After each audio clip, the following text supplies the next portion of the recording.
Hello everyone, thank you for watching. I will start by giving you a quick story on how and why I learned how to make akara.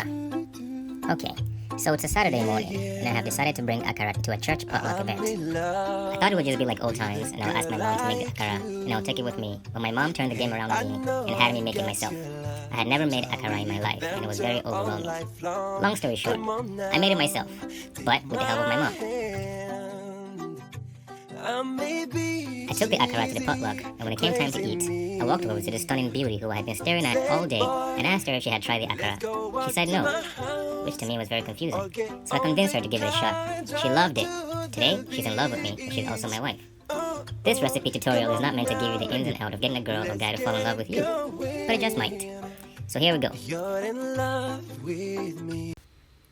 So if you guys follow along, I'm going to show you how we can go from this to this.